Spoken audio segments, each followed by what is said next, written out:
என்னது சாம் கரன் வெளியே, ரச்சின் ரவீந்திரா உள்ளையா? நோ, இது எங்களால் அக்செப்ட் பண்ணிக்கவே முடியாது. தல தோனிக்கு இந்த விஷயம் தெரியுமா இல்லையா அப்படின்னு ரொம்ப கோவத்தில் இருக்கிறாங்க சிஎஸ்கே ஃபேன்ஸ். என்ன காரணம், எதனால பார்த்துருவோமா? எல்லாருக்குமே தெரியும் ஐபிஎல் அப்படிங்கிறது வேர்ல்ட்லேயே ரொம்ப ஃபேமஸான கிரிக்கெட் லீக். அந்த வகையில் 2025 சீசனில் பார்த்தீங்கன்னா சிஎஸ்கே ரொம்ப மோசமான சிச்சுவேஷனில் இருந்தாங்க.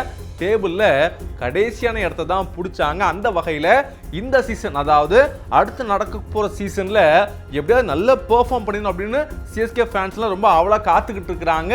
அந்த வகையில் அவங்களுக்கு ஏற்ற மாதிரி ஒரு விஷயம் நடக்க போகுது. என்ன அப்படின்னா மினி ஆக்ஷன் நடக்க போகுது. அது எப்போன்னு பார்த்தீங்கன்னா டிசம்பர் 13லேருந்து 15க்குள்ள அந்த 2 நாட்கள் நடக்கிறதுக்கான வாய்ப்பு இருக்கு அப்படின்னு சொல்லப்படுது. இது ரொம்ப முக்கியமாக பார்க்குறாங்க. என்னன்னா போன வாட்டி நிறைய தப்பான பிளேயர்ஸ் எல்லாம் வாங்கிட்டாங்க. ஸோ கண்டிப்பாக இந்த வாட்டி ஆக்ஷனில் நல்ல பிளேயர்ஸை எடுக்கணும் அப்படின்னு சிஎஸ்கே ஃபேன்ஸ் எல்லாம் காத்துக்கிட்டு இருக்கிறாங்க. அந்த வகையில் நீங்கள் யாரெல்லாம் ரீட்டைன் பண்ண போறீங்களோ அந்த பிளேயர்ஸ் எல்லாம் கரெக்டாக அந்த டேட்டுக்கு 1 மாதத்துக்கு முன்னாடி கொடுத்துணும் அப்படின்னு பிசிசிஐ சார்பாக சொன்னதாக தகவலாம் வந்துகிட்டு இருக்கு. அப்படிப்பட்ட இந்த சூழலை தான் யாரை விட போறாங்க அப்படிங்கிற தகவல்லாம் வெளியாகிட்டு இருக்கு. ஸோ அதன்படி பார்த்தீங்கன்னா சிஎஸ்கே சார்பாக போன சீசனில் பயங்கரமாக சொதப்பின தீபக் கூடா, விஜய் சங்கர், குறிப்பாக ராகுல் திரிபாதி இவங்களை தாண்டி 2 பேரை விடுவிக்கிறதுக்கான பிளான்ல இருக்கிறாங்களா சிஎஸ்கே. அவங்க 2 பேர் யாருன்னு கேட்குறப்ப தான் கொஞ்சம் ஆச்சரியமாச்சு. ஒன்று சாம் கரன், இன்னொரு பிளேயர் யாருன்னு பார்த்தீங்கன்னா டெவான் கான்வே. டெவான் கான்வேக்கு சரியான டச்சே இல்லை. போன வாட்டி வந்து கூட அவரால் பெருசாக பெர்ஃபார்ம் பண்ண முடியலை. இதில் மற்ற பிளேயர்ஸ் எல்லாம் கூட ஓகே தான், ஏன்னா தீபக் கூட பெருசாக பெர்ஃபார்ம் பண்ணல தான், விஜய் சங்கர் ஒன்றுமே பண்ணல. ஸோ இவங்களெல்லாம் நீங்கள் விட போகிற எங்களுக்கு எந்த பிரச்சனையும் கிடையாது. ஆனால் நீங்கள் எதுக்காக சாம் கரன் இந்த லிஸ்ட்டுக்குள்ளே கொண்டு வரீங்க அப்படின்னு பல சிஎஸ்கே ஃபேன்ஸ் எல்லாம் சொல்லிட்டு இருக்கிறாங்க. என்னதான் அஃபிஷியலா ரிட்டன் லிஸ்ட் இல்லைனா கூட இது தகவலே அவங்களை கோவப்படுத்திருக்கு. என்ன காரணம்னா சாம் கரன் போன சீசன்ல ரொம்ப மோசமாலாம் ஆடல, நிறைய மேட்ச்ல அவருக்கான வாய்ப்பு கிடைக்கல.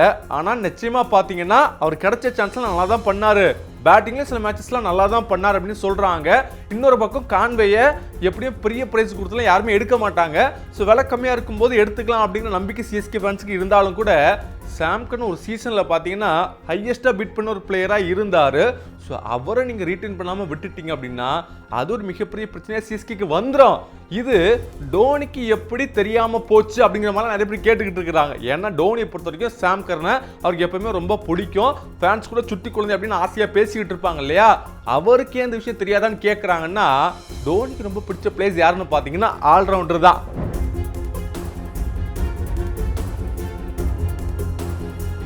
அவர் எப்பவுமே ஆல்ரவுண்டரை ரொம்ப ஹாப்பியாக எடுப்பார். அதையும் நல்ல பெர்ஃபார்ம் பண்ணக்கூடிய சாம் கரன் மாதிரியான பிளேயரை விட்டுட்டு அவருக்கு பதிலாக ரச்சின் ரவீந்திராவை ரீட்டைன் பண்ண போகிறதாக தகவலாம் வந்துகிட்டு இருக்கு. ஏன் அவரை எடுக்கிறாங்க அப்படிங்கிறதான் பல பேரோட கேள்வியாக இருக்கு. ரச்சின் ரவீந்திரா அவர் ஆல்ரவுண்டராக இருந்தாலும் கூட 2 பேரில் பார்த்தீங்கன்னா ரச்சின் ரவீந்திரா போன வாட்டியும் தெரியும், இதுக்கு முன்னாடி சிஎஸ்கேக்கு விளையாண்ட எந்த மேட்ச்லையுமே பெருசாக கான்ட்ரிபியூட் பண்ணவே இல்லை. ஸோ அவருக்கு பதிலாக சாம் கரனை அப்படியே விடுவிக்கிறது எங்களுக்கு சரியா படலப்பா அப்படின்னு பேசிக்கிட்டு இருக்கிறாங்க சிஎஸ்கே ஃபேன்ஸு. ஸோ இதெல்லாம் தாண்டி யாரை ரீட்டைன் பண்ண போகிறாங்க, யாரை விடுவிக்க போகிறாங்க, ஆக்ஷனில் நிறைய அமௌண்ட் கிட்டத்தட்ட வச்சிருக்காங்க. ஏன்னா அஸ்வின் அவர் போயிட்டார் இல்லையா, அதன் காரணமாக ஆல்ரெடி 9.25 crores அவங்களோட பர்ஸில் இருக்குது. ஸோ இந்த மாதிரியான பிளேஸ்லாம் விட்டுட்டாங்க அப்படின்னா கிட்டத்தட்ட 20 கோடி கைக்குள்ளே வச்சிருவாங்க. அதில் நல்ல பிளேயர்ஸ் இருக்கிறதுக்கான வாய்ப்பு இருக்குது. ஆனால் நம்ம டீம் இருக்கக்கூடிய நல்ல பிளேயரை விட்டுட்டு மோசமான பிளேயரை மட்டும் எடுத்துடாதீங்க அப்படின்னு சோஷியல் மீடியாவில் பேசிக்கிட்டு இருக்கிறாங்க சிஎஸ்கே ஃபேன்ஸு.